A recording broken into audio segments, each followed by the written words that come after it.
धर्म के अनुसार होलिका दहन मुख्य रूप से भक्त प्रहलाद की याद में किया जाता है। भक्त प्रहलाद का जन्म राक्षस कुल में हुआ था, लेकिन वह भगवान नारायण का परम भक्त था। उसके पिता हिरण्यकश्यप को उसकी ईश्वर भक्ति पसंद नहीं थी, इसलिए हिरण्यकश्यप ने प्रहलाद को कई तरह के जघन्य कष्ट दिए। उसकी चाची होलिका को एक ऐसा वस्त्र वरदान में प्राप्त था कि यदि वह उसे पहनकर अग्नि में बैठती तो वह जलती नहीं थी।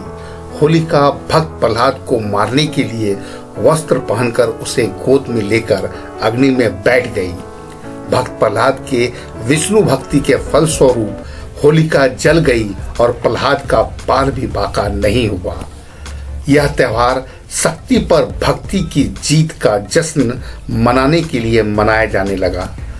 इसके साथ ही रंगों का त्योहार यह संदेश भी देता है कि व्यक्ति को काम, क्रोध, अहंकार, मोह और लोभ जैसी बुराइयों को त्याग कर ईश्वर की आराधना में ध्यान लगाना चाहिए। होली का त्योहार राधा कृष्ण के पवित्र प्रेम से भी जुड़ा है। पौराणिक काल में होली का उत्सव श्री कृष्ण और राधा की बरसाने की होली शुरू हुआ था। आज भी बरसाने और नंदगांव की लठमार होली विश्व प्रसिद्ध है। शिव पुराण के अनुसार हिमालय पुत्री पार्वती शिव से विवाह करने के लिए कठोर तपस्या कर रही थी और शिव भी तपस्या में लीन थे। शिव पार्वती विवाह में इंद्र की भी गुप्त रुचि थी। तारकासुर का वध शिव पार्वती के पुत्र द्वारा किया जाना था।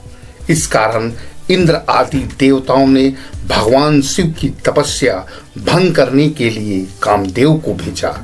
भगवान शिव की समाधि तोड़ने के लिए कामदेव ने अपने पुष्प बाण से शिव पर आक्रमण किया।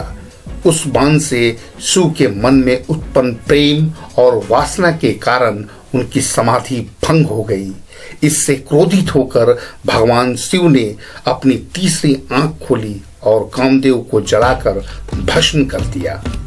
शिव जी की तपस्या टूटने के बाद देवताओं ने शिव जी को पार्वती से विवाह करने के लिए मनाया। कामदेव की पत्नी रति को अपने पति के पुनर्जीवित होने का वरदान मिलने और शिव जी द्वारा पार्वती के विवाह प्रस्ताव को स्वीकार करने की खुशी में देवताओं ने इस दिन को उत्सव के रूप में मनाया। यह दिन फागुन पूर्णिमा का दिन था। इसी प्रसंग के आधार पर वासना की भावना को प्रतीकात्मक रूप से जलाकर सच्चे प्यार की जीत का जश्न मनाया जाता है।